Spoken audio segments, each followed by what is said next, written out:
summer night to speak to us about New York University, about college majors, major selection. Something I really want to emphasize is we're going to talk quite a lot about jobs and about, outcomes. So please keep in mind there is, an agenda here. We're going to really focus on what some career choices will result in should you choose a certain program at NYU. So please keep that in mind. We're also going to talk about where NYU students tend to go after graduation. That's very important, some resources, and then of course end with any questions that we may have. I really want to thank you, Paula, for guiding my life in a great direction, and for writing my recommendation letter to law school 20 years ago. I do not even know where I would be without you. You were a major influencer in my life and a great positive role model. So thank you so much for being here.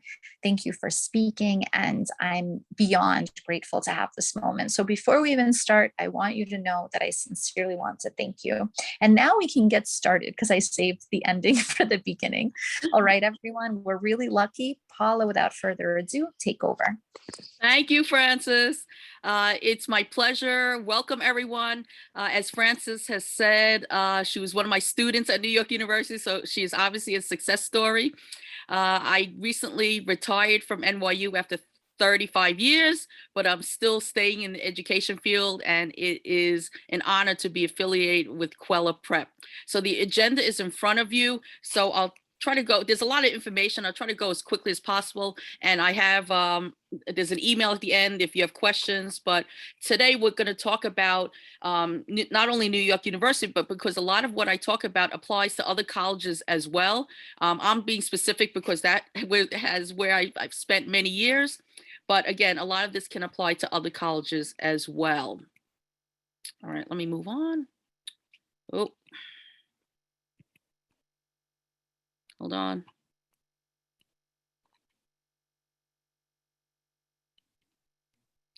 Frances, can you go forward? I cannot go forward. Do you want to just reload the page, or is that me? No, you're good. I can't get to the next page. Are you able to? Hold on, everyone. Just one moment. Sorry, it was working before. You want to just restart it one more time, or just hit escape and we'll go from here. Sorry, everyone. We were testing a few options out beforehand, but if I need to, then I'll share screen with you. Oh, there we go. Okay, there we go. Okay, so at New York University, we have 3 campuses. The main one is in New York City, obviously. We also have a campus in Shanghai and one in Abu Dhabi. Students can apply to any or all 3. Obviously, the largest campus is the New York one. And even though a student is admitted to the New York campus, they still have an option to study away. And many students study away in either Shanghai or Abu Dhabi. And there's many more. You could go study away for a semester in Paris, there's a London, there's a Tel Aviv, there's a Sydney. So there are many study away options.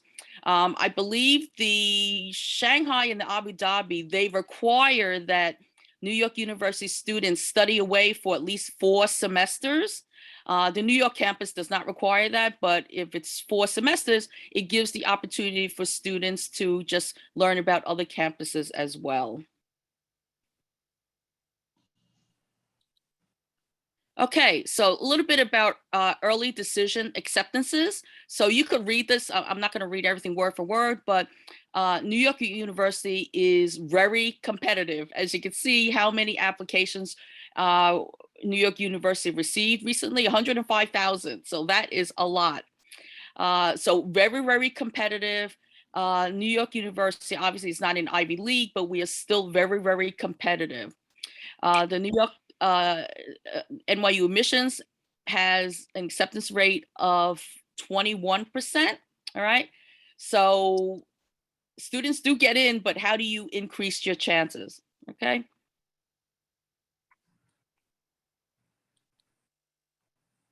This is early decision is 38%. So you can read this. We have numbers, and this is all from the NYU admissions office. There's the first year admissions rate. If you're a transfer student, or if your son or daughter is thinking of transferring, we also have international students admission rate. The early decision rate is the 38%, and then regular decision is the 12.2. So some of you might think this is high, some of you might think it's low. I mean, it's all relative. All right. New York University is very big. We have 10 undergraduate schools that you can apply to. So you can read them. They're in no particular order. And think about the size. And I'll give you an example. If you or your son or daughter wants to go to the College of Arts and Science, that is a huge division of New York University. That is the liberal arts division. Now, they admit a lot more students than, let's say, the Stern School of Business. That's a lot smaller. The Tisch School of the Arts is a lot smaller. So very often, parents think, well, it's very competitive. It must mean that Stern School of Business is better than the College of Arts and Science, or it's better than the School of Social Work. I don't think it's better than anyone. It's just a lot more competitive. So obviously the two smaller ones are the Stern School of Business and the Tisch School of the Arts. Every year they admit fewer students. So let's say they only admit 400, which is a lot different than the College of Arts and Science, which might admit 1,200 per year. All right, so it's all relative. So think about where you want to apply, and this is from the employer's point of view, your sons or daughters, or you might think, I want to pursue business when I graduate college. That means I have to only attend the Stern School of Business.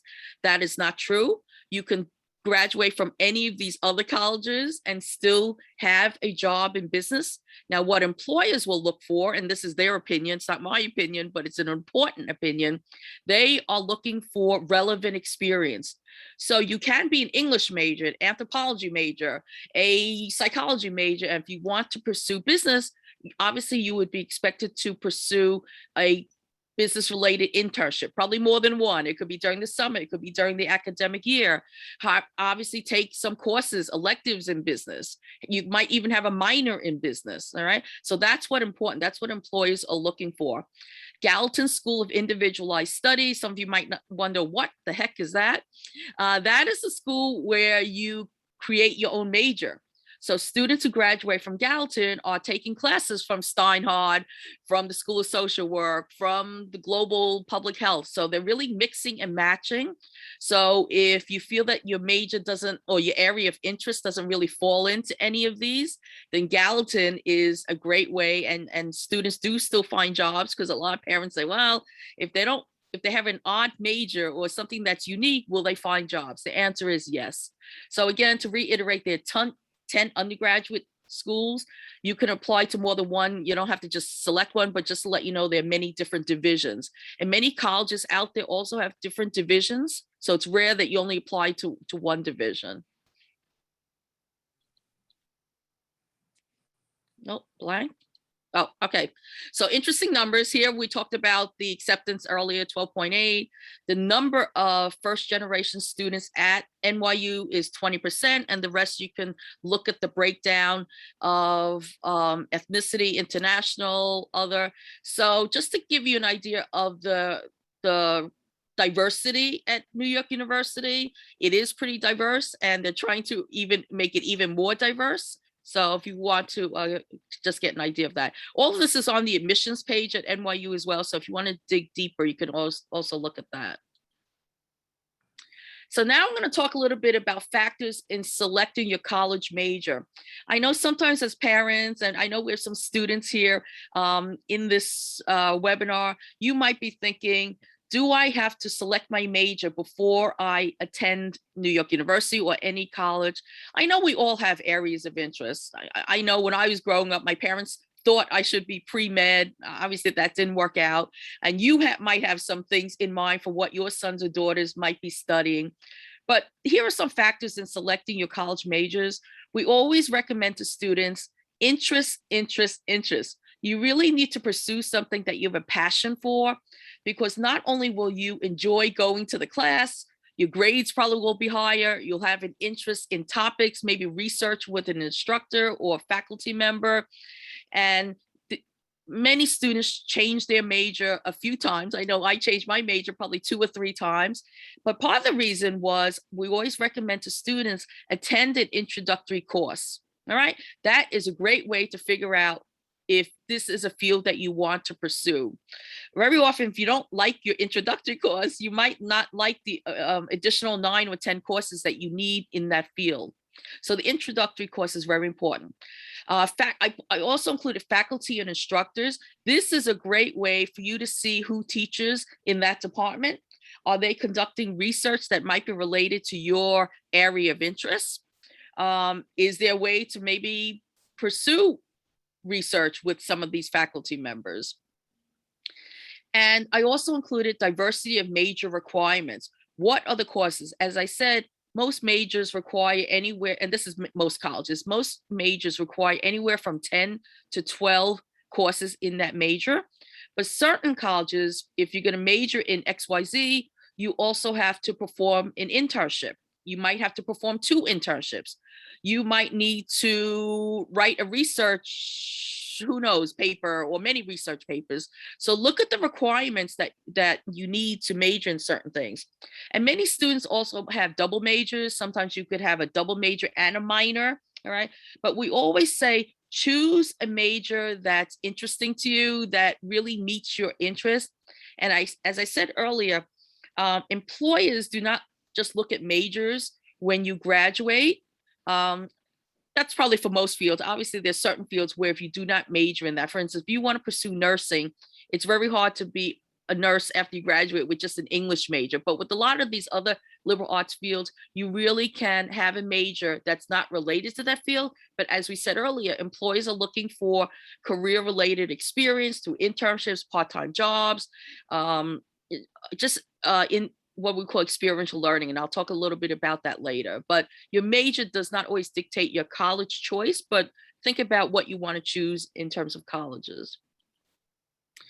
My next area is, and I answered, I think, some of these questions already, is a major required for your career industry. We said earlier that you can pursue, let's say, law or business.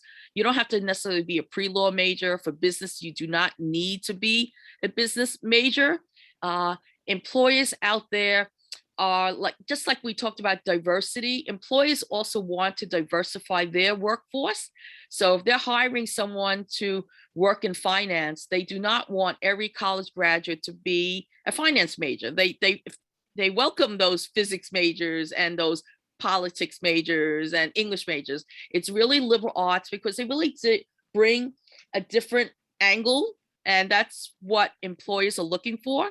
So that's what the value of a liberal arts major will have. I know some of your parents out there are thinking, I don't want my son or daughter to major in liberal arts, and I really want them to have a major that's related to the field. As we said, that's not necessary. So always keep that in mind. And we always encourage students to visit their career centers or college center if you're still in high school.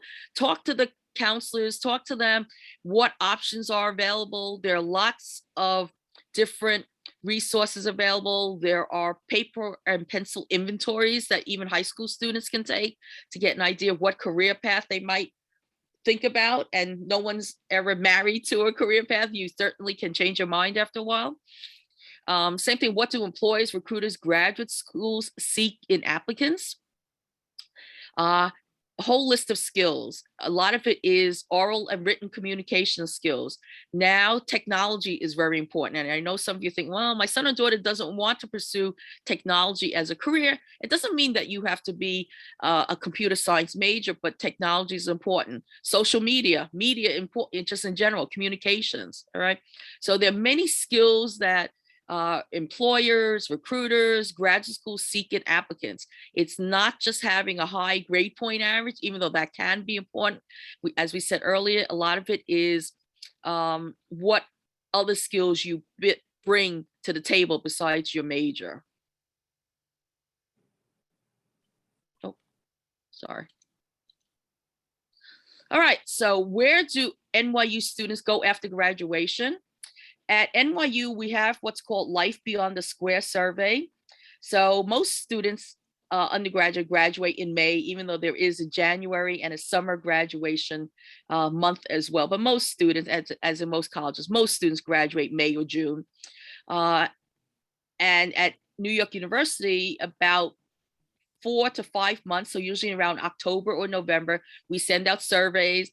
We have callers who call up all these graduates and ask, did you find a job? If yes, where are you working? What is your salary? Are you in graduate school or professional school? Or are you both? Some graduates work and go to graduate school. Or what else are your plans?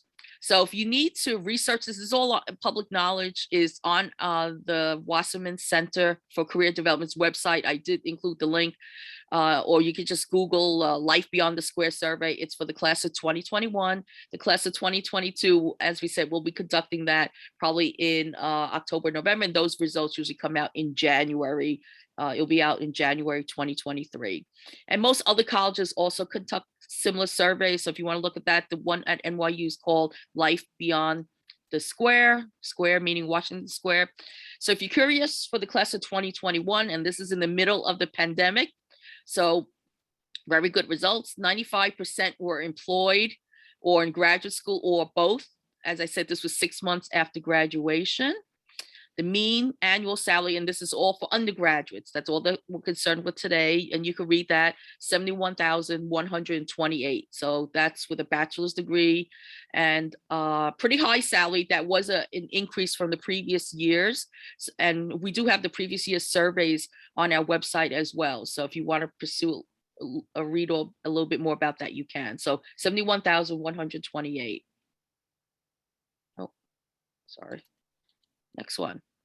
If you're curious, what are the top starting salaries by industry? And you can read this, again, class of 2021, it'll probably be a little bit higher for this graduating class. So these were the average starting salaries for the industries, and you can read that 92, 91, 90, 89, 88,000. And these were the top 5 fields. I didn't want to print out the whole report. You can keep going into the next, the top 10 or whatever.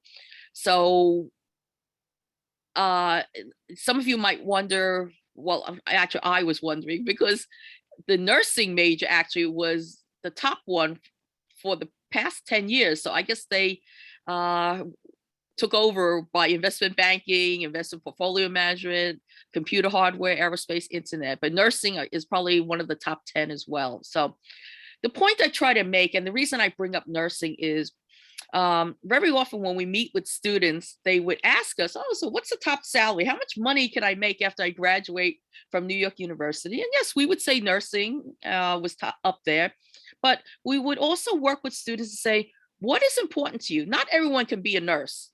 Just like not everyone can work in investment banking, not everyone is interested in the internet and software. We really work with students in the career center and even high school, college centers. This is where you start talking about not only your interests, but your values and your skills. Those are 3 areas. It's always interest, skills, and values. What's important to you? We might have some investment bankers out there in the audience. We know that the lifestyle is very tough. You're working so many hours. You might not enjoy a lot of vacation time because you're just working many, many hours. But that's what we mean when we talk about values. What's important to you? For some people, they thrive on that. For other industries, or for people going into these other industries, they might think, I really value my time off, or I don't want to be married to my job where I have to be checking my phone and my just everything every second. So a lot of important other skills and interests go into it. So it's not just a salary. All right. Here's another statistic that's most popular career industries. These are the NYU alumni after they graduate. I know some of you might have thought finance was at the top, but that's not true. For the class of 2021, healthcare, followed by internet and software, financial, music, movie, music, TV, and then finally journalism, media, publishing. So these were the top 5 industries based on the NYU graduates. Okay, so we talked a little bit about experiential learning. What do I mean by that? So earlier I mentioned that employers are looking for relevant experience. So it's not just graduating with a major and then having a very high grade point average. That's good. I'm not saying that high grade point average is not important, but that's not the only thing. So employers are saying this is what else they're looking for. They want experiential learning. So how do you gain relevant experience? So it could be volunteer work, it could be part-time jobs on and off campus, whether it be high school or college, internships. Sometimes there's a fine line between an internship and a part-time job. Employers usually define an internship as a career-related experience, where you usually have a supervisor, you have projects that are related to the industry. Some internships are paid, some are unpaid. It depends on the industry. For instance, a lot of the communications ones are unpaid, unfortunately, whereas more of the business one are usually paid. The technical ones are usually paid. But, and I know sometimes finances can be a factor. You might say, oh, my son or daughter really cannot afford an unpaid experience. But most employees are pretty receptive to that. So a student might work at an unpaid internship, maybe only for 15 to 20 hours per week. I'm thinking of a summertime where it's full time. And then the other hours, maybe your sons or daughters can look for a part-time job where it is paid. So they are earning some money. All right. So that's internships.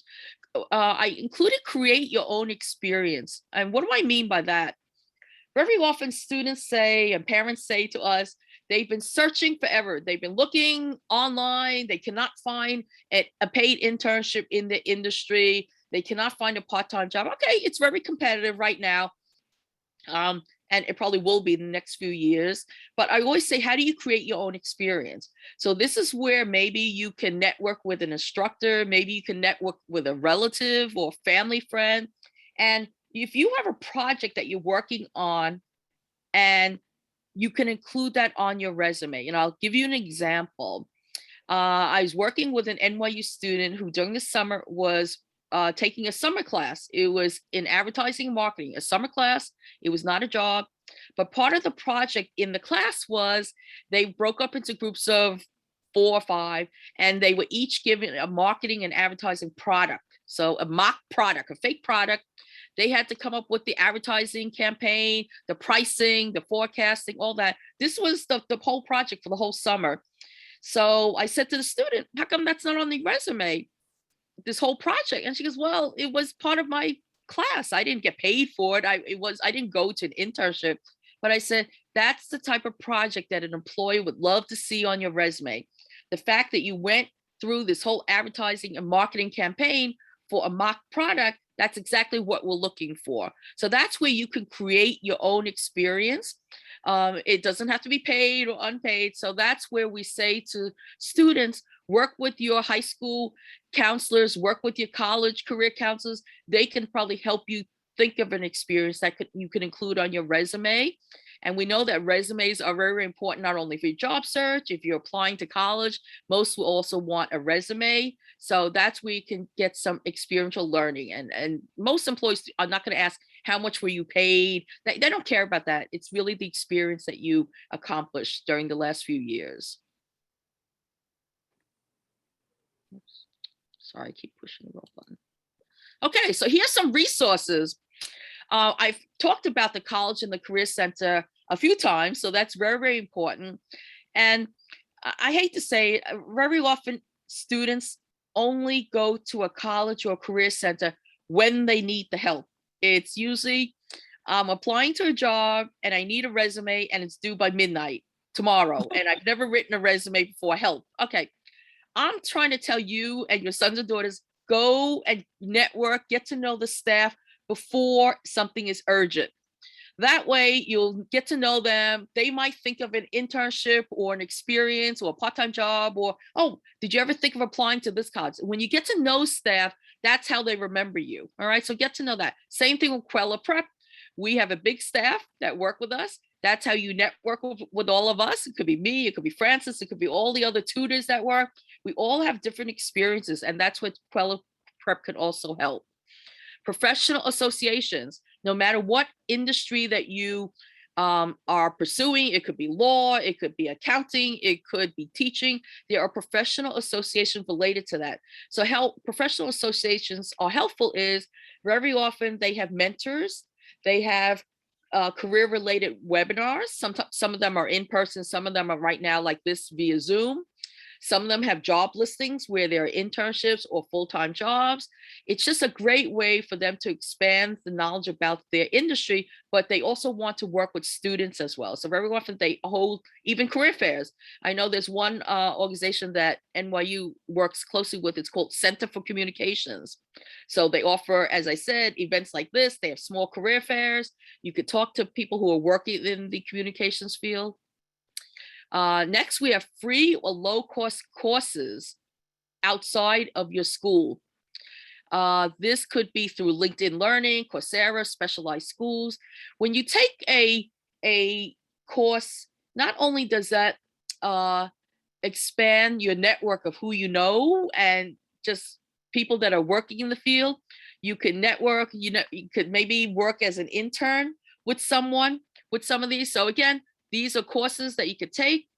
There might be a project related, just like I talked about the student taking an NYU summer class in advertising marketing. You could take courses outside that could go on your resume. You could talk about it in your admissions applications. It's just making you a well-rounded person. And I think that's what employers and admissions people are looking for when they read these applications. And finally, networking. What do I mean by networking? It's just meeting individuals that could be helpful in any way. As I said earlier, when you network, you are expanding the number of people that you can contact if you need help, whether it be about a career industry, about applying to college, about a resume. When you keep in touch with your networks, that's when they are most helpful. And again, you don't want to call them and say, like I said, using that example, I need a resume in 2 hours and the deadline is then people will shy away from that. So networking is very important. I talked about LinkedIn. It's never too early to have a LinkedIn profile. Some of you might just be in high school right now and you might think, why would I need LinkedIn? It's pretty empty. Well, that's where you start. That's where you can include your resume. You can include projects that you've worked on. You might have a portfolio. A lot of students that are in the creative fields, in the art field, in the design fields. So you can include that. But another thing that I want to include on LinkedIn, you can have people to endorse you. So your guidance counselors can endorse the student, teachers, professors, supervisors. And a lot of times when you job hunt or apply to colleges or even to graduate school, a lot of admissions people will look at who are their endorsers. Do they have a list of 10 to 12? Are people really making a comment? Are they saying that this applicant really has excellent writing skills? If 10 people are endorsing your son or daughter that they have excellent writing skills, that probably means they have good writing skills. Whereas if they only have 1 or 2 endorsements, then it's probably not as strong as the writing skills. So LinkedIn is very, very important. Get started. There's and you could change it all the time, but start with the profile, and that's where you can just keep adding courses. Every skill that you build, you can add that. You can network. You can contact people through LinkedIn. Let's say you are thinking of applying to New York University or any college, and you know someone that graduated from your high school, and they are now in that college. Well, you might want to just interview them briefly, whether it be on a phone call, it could be via email. What do they like about New York University or any other college? If they had to do it all over again, would they apply there? What is good about it? What is positive about it? I'm thinking of being this major at New York University. Do you think this would work out? What is the diversity like at NYU? So it's a great way to find alumni that might be helpful. So that's how you can find groups as well that you can join on LinkedIn. Okay, hold And on. Paula, when you're ready, I'm happy to chime in as well. I want to give some, some of my own views, which are here too. Yes, I think the next slide. Oh, sorry, keep doing that. Yeah, so Francis, please chime in right now. So I do, but I do want to do a quick cameo, everyone, because I want to show you my cute little ones. Hello, my cute little ones. Ready? Let's take a look. Hello, my cute little ones. Where are they? So I'm looking for them. Hold on. Hello. There's one. Hello, my future NYUer. And what's my other? Hello. Look at them. They're here. They're in hiding. Here's another But, one. but I do want to share that. So, Paula, can you just give us, when you've looked at tens of thousands of resumes, can you just tell us, what do you feel over the years, what do you feel you really, really feel stands out in a resume? Can you please let us know now? Yes, that's a great question. I think many applicants make the mistake on a resume of trying to include everything that they've done in their life.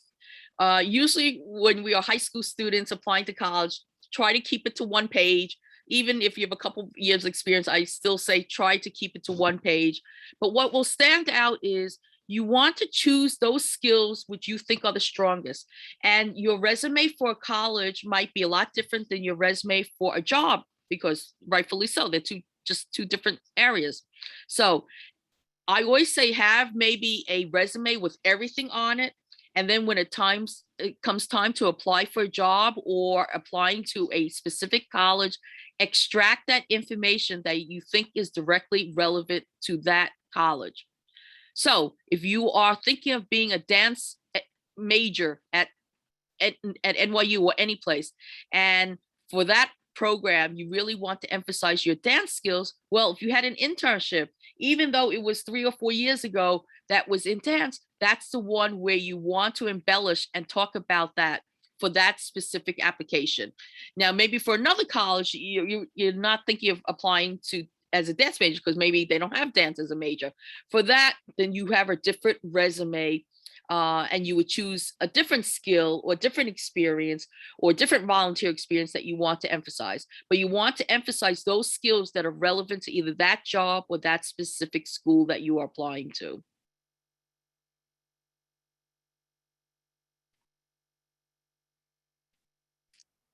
So again, just a few more follow-ups. So you've gone through the resumes. In terms of career, let's say, again, there are many different variations of students, but I'm just giving out hypothetical, everyone. So relax. What if the student tells you, I want to get a job in 4 years? Can you help me narrow down the best field where I can say I will be ready for the workforce? I want to get out of college and have a job. What at that point, what do you feel? Because again, this is not a typical conversation. Usually the conversations are like, do what you love. But what if you get that student? What industry is the one where you really feel 4 years from today they'll have a job? Right. Well, obviously the healthcare field is really increasing. Technology is really increasing. And I'm not here to say you have to pursue those careers if that's not an area of interest. But when we say, let me give you an example. The business world. I had a student who was a accounting major. Wasn't her choice. It was her parents' choice. I'll be honest, and she was honest. But by the time she met with me, she was in her senior year in college. She was not going to change her major. She had 2 more semesters to go. Okay, accounting major. We talked about what are your plans after graduation.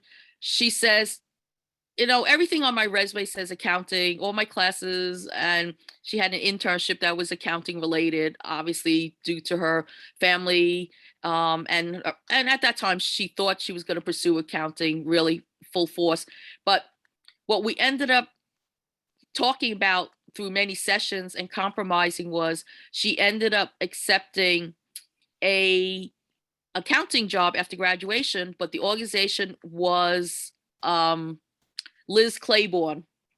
So it was for fashion. She was still going to be an accountant, but the type of environment was completely different. She did not want to work for an accounting firm. She did not want to work for a bank. So that's where a compromise can be made, where, okay, she stuck with the business related, but the type of employee that she worked with was a lot more creative, and then she probably do that. She felt probably for 3 to 5 years, and she probably would move on to something else, not in accounting. But that was a nice compromise for everyone involved, her and the parents and everyone else. And she did have a job. So that's something for everyone to think about, whether it be for yourself, those who are students, or for parents, right? So there are going to be industries, and you can always go to websites like the Department of Labor, the Bureau of Labor Statistics. They tell you what's hot, and right now the ones I mentioned are growing, but that's where we really have to think about, is that a passion for you? And I know everyone has different values. Is it going to be making a lot of money? Do you want to be living in a different country? I mean, we all have different values, so it's really a combination of everything that's going on. But certainly that's a nice way to compromise. So now we've gone, and again, we're just giving hypotheticals, everyone. So chill out. All right. So let's think about this. Let's say hypothetically, someone tells you, I really want to go to law school down the road. What advice have you commonly given for someone who's on that path? Right. So someone for that path. And another popular one, for instance, a lot of students came to us in the Career Center. I want to pursue consulting. Our first question is, what do you know about law or law school or consulting? And I hate to say, sometimes students will say, well, either my family told me that or my roommate, they all said I would be good at law. That's not a good answer. You need to figure out, first of all, do you know what it involves to be an attorney, a lawyer? Most of them know that they have to go to law school, but how competitive is it? Have you taken any pre-LSAT exams or anything? What have you done to prepare? Have you spoken to law, there's so many different types of law that you can practice. You need to break that down. So have you explored? Have you talked to mentors? Anyone in your family a lawyer? Same thing with management consulting. What do you know about that industry besides your roommate saying you would be good at management consulting because you can make a lot of money? All right. So we always say explore, speak to mentors, speak to your instructors, practice, get an internship in, let's say, law or management consultant, and see if you like it. You might hate business law, but maybe a different type of law is more important for you. All right. So if there's just so many things that you need to break down and not just say, okay, someone recommended that I pursue this. So research as much as possible. And now so many things are just available on the internet. You don't physically have to talk to people in person, even though I recommend that. But there's a lot of information that you can find from different sites in terms of researching before going forward. Can you tell us a little bit about personality testing? Because that Yes. was I want to just share this with all of you. I am a very creative soul, and I did approach Paula and say that I wanted to be a party planner. I still am a party planner, everyone, just in my not in my career, but I totally am. And those of you who've gone to Queller know that I'm all about the ice cream truck and the blue color themes and the creative energy. And like, give me a break. Like every single corner of Queller has like something fun in terms of, I don't know, I'm just really into it. I'm a creative mind, but I did approach Paula. I said, I want to be a party planner. And Paula recommended highly that I do professional grade personality testing. And of course, here we are today. We now offer this as a service at Queller Prep. Can you just tell us a little bit about it? Because a lot of students have never Yes. actually this to begin with, and this is a whole new Right. zone. And if you're still in high school for the students, you can speak to your college office. A lot of guidance counselors will know about this as well, or if you're in college or already, or for parents, career centers know about this. We call these career inventories, and there's no right or wrong answer. A lot of it is electronic. There's somewhere you answer questions online, and then it slowly narrows it down for you. There's some that are more paper and pencil. Again, there's no right or wrong answer. Some incorporate not only your interests, your career interests. Some of it incorporates your personality. Some it combines all of that. Some they're called, as I said, career interest inventories. Some of them are free online. There's one, it's called Career Explorer. I think it's just careerexplorer.com. Anyone can take that. It could be a high school student. It could be you if you are an adult and think of changing careers. And again, this will just give you a small piece of the puzzle. But if everything is pointing creative and you're thinking a career that's not so creative, well, we want you to have a balance. We want you to be happy with what you pursue when you graduate. And Frances said it right now, uh, her creativity is very important. So she has it in small pockets of her career. It's not her whole job, but that's where some of you need to think, okay, if I'm a creative person, am I good with that, with visiting museums and art galleries on the weekends and maybe taking some art classes? Do I actually need to be working in that field? And it varies. It depends on how high of a value that is for you. But yes, those are, again, what we call career interest inventories. So I want to just let everyone know that we do offer this and we do help students with professional grade personality testing. I firmly believe it's the best 250 you're going to spend. It's a solid career exam. I actually took the exam myself and it was extremely eye-opening because I learned about my own personality. And ironically enough, my children, my two girls are ages 6 and 7, and I can't wait for them to take it because they're just personalities, and I'm really curious to see how they're going to turn out.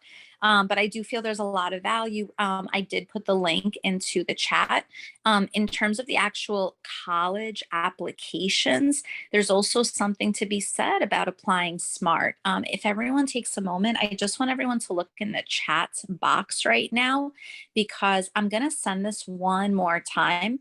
And I just want to make sure that everyone sees this. If you scroll through the chat box, I've included some data. So if you take a quick look, please look at the chat box right now. I hope everyone's looking. The NYU first year admissions rate, it is rather on the low end, but if you look at the early decision rate, you'll see that it's 38%. So you really want to have your ducks aligned if you decide to do early decision. The application deadline is early November. Usually by the 1st, you want to have everything, including your recommendation letters. So please keep that in mind. The early decision rate is 38%. It's very high.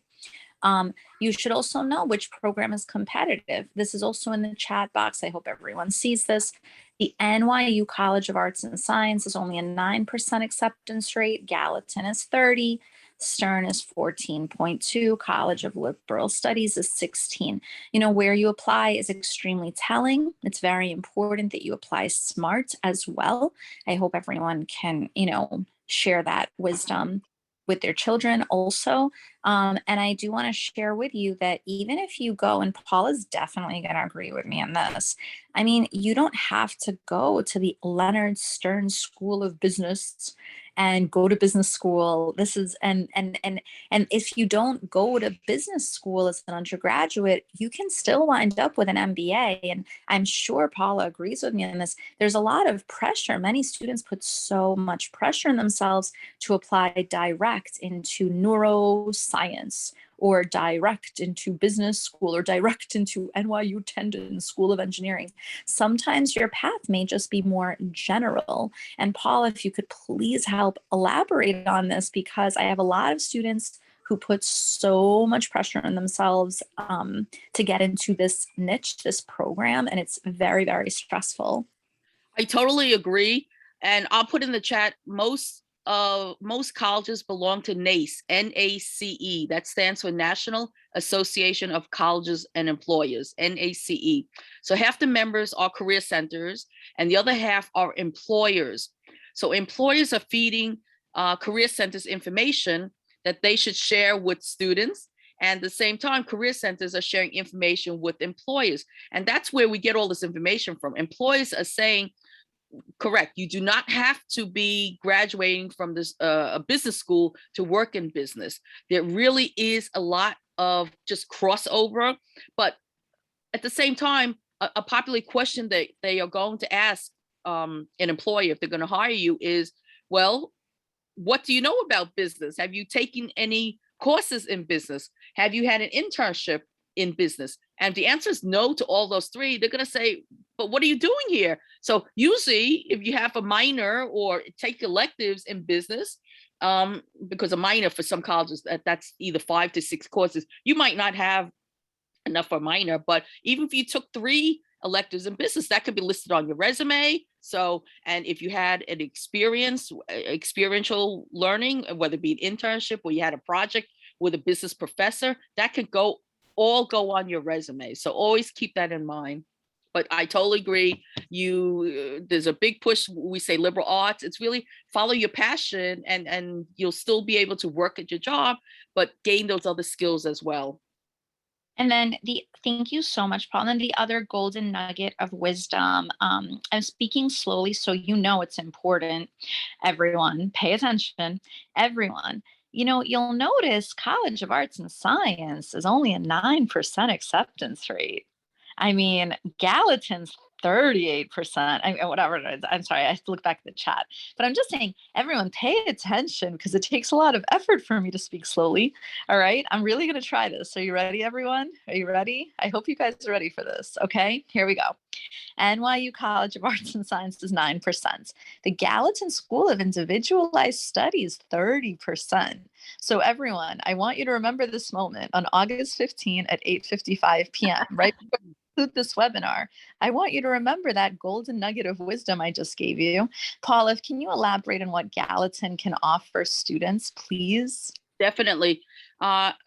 Very often students or parents might say, well, I don't want my son or daughter just to have a haphazard major from Gallatin, because you will get very long sounding majors. It would never, someone from Gallatin would never have a psychology major. It would have 10 words after that. But anyway, the point is you are very well-rounded because you could take courses from all the other divisions of New York University.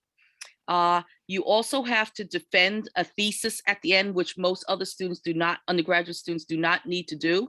You are required, I believe, to read, I don't know, you have some flexibility of books that you read, and then you have questions answered by, questions by a group of faculty that test your knowledge about this. So it's really your verbal skills, your writing skills, all that comes out when you are from Gallatin. So it's a special place. But Gallatin students do just as well when they graduate in terms of finding a job or going to graduate school. So it's one of the newer divisions of New York University, but I don't want you to think that anyone is less or inferior if they graduate from Gallatin, and none of these are. They're just all special in different ways. So you need to think about, maybe that is better than applying to a specific college. Maybe you don't know if you want to be studying public health or whatever. So if you go to Gallatin, you could mix and match. You can mix health with business and social work. So Gallatin students do extremely well. They're just as competitive as all the other students. And let it be on record, this conversation took place, everyone, at 8:15 at 8:57 p.m. So the postgraduate employment for arts and science, so that everyone knows, is 90.1%, 90.1. It's also in the chat. Gallatin is 88.5. So just know in the back of your mind, there's still employment opportunity. And just remember, the vast majority of students will go on to graduate school anyway. Mm-hmm. So just know there are certain entry points which will really help you. NYU did have a lot of students apply, over 100,000 applied. But again, where are they applying? And remember that the early bird catches the worm in terms of applications. I do want to share with all of you that Queller Prep offers smart college and career guidance, services, planning. It is an investment of time and energy. It's really a family experience. Those of you who read the fine print can see we did put it in bold that, we fully support full parental and guardian involvement in this application process, because this is a really big decision. It's a big time decision. It's a big money decision. And we want to share that with you. And we want you to know that we, are available to support college and career readiness choices. Before we, fully close, I want to share number one, we do offer great resources at Queller Prep. Paula is available to work with your child personally, individually, one-on-one. I don't think I stole her from NYU. I don't know.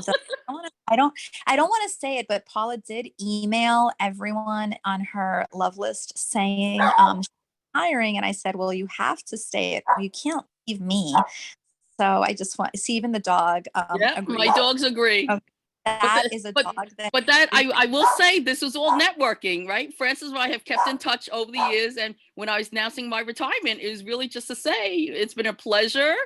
and hopefully I could find a replacement for me. And then it just led, Francis, just led to one thing to the next, and I just couldn't turn away Quella Prep, and it's been a pleasure. So very happy. And I want to share, for many years, Paula also helped, I would take students to see NYU. This was a very big thing for me. I wanted everyone to experience the school. And we would get on a bus and we would go right away straight to Paula. Paula treated us to NYU, tuition paid, rainbow bagels, rainbow cream cheese. It was so much fun. So I just want to share with you that I did meet Paula when I was 18, and I'm very thankful for that. So I want to share that with you. And I hope down the road that we're able to, continue with the pandemic. We had to take a bit of a pause, but we're going to go back to the tours and the visits, and I'm very excited about it. But I do want to share that for many years we stayed in touch, and who you know and who you network is very, very important down the road. You are making social connections. So everyone, number one, you should know Paula is available as a private resource to work one-on-one. Obviously we can't really do this in a group setting. So it is a private one-on-one experience to work alone, and to have Paula, just go A to Z. She's also a very calming force. I'm not a calming force, I'm not going to lie, but I try hard to, speak softly. It takes effort. So I just want to share with all of you, number one, she's available. So please keep that in mind. We highly recommend that you do this before you step foot into senior year, because we want to get everything out early. So the next few weeks are very telling. Number two, we do have the professional grade personality testing at Queller. We charge $250. The actual exam itself is like $175. There's very little profit on this, but it's such an important value, because we also spend an hour with you going over the results of this exam so that you understand and you get a whole report on your personality. So I want to share with you that it's not really something that we do so much for profit. We really do it because it's such a great exam. So keep that in mind. We also help with resume services. So keep all of these things in the back of your mind with Queller. And of course, I really want to conclude by reminding you that I myself went to New York University. I graduated from the Steinhardt School of Education. And, I run a business, I run a corporation. And I mean, my mind is all, from morning till night, I'm really running the business. I went from college, Steinhardt School of Education. I went from there to law school. I really get the dog. They're agreeing. We're gonna do it, with gold, but I share with you that I didn't go to NYU Stern School of Business. I went to the Stein of Education, and I run an education company. So keep that in. Relax, don't stress so much about getting into a very competitive program. Also, everyone, please look at the chat. If you could even take a screenshot of the chat, because remember, the transfer rate once you're inside of NYU is 25%. 1 in 4 students, are accepted into the transfer. So, that's a lot of students bouncing around. So please take a moment. I really want everyone in listening to this webinar to take a moment, take a step back, because we actually worked with close to 200 students in the college application last year. Many students, we have a lot of these conversations. It's perfectly fine if you don't get into your first choice competitive program. You can always transfer once you're inside of the school.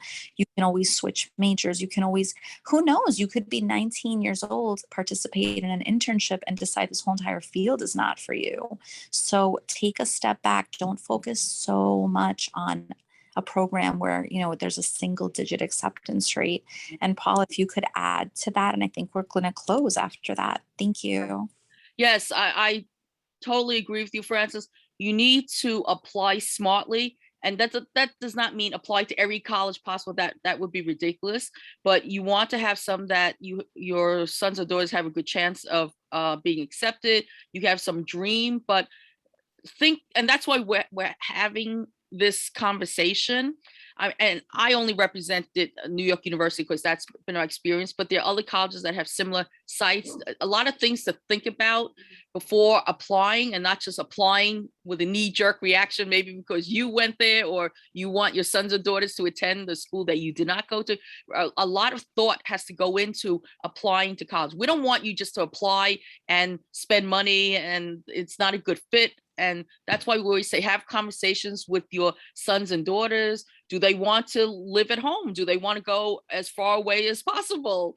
Is it a small college? I mean, NYU is huge. We're talking about over 50,000 students. And some students love that, where when you walk out of a classroom, you just blend in with the rest of the world.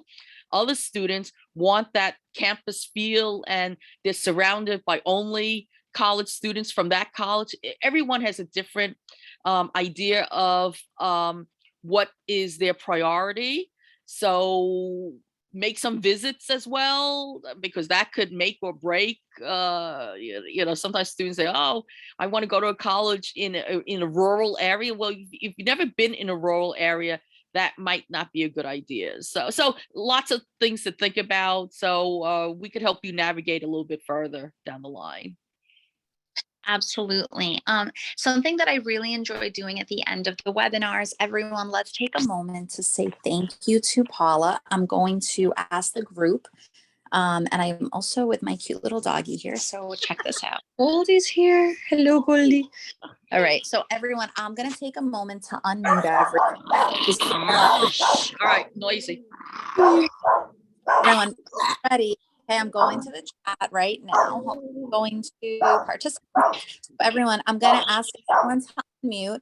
On the count of 3, we're going to say thank you to Paula for all of her time, her effort, her energy. And we're having a doggy reunion moment. Okay.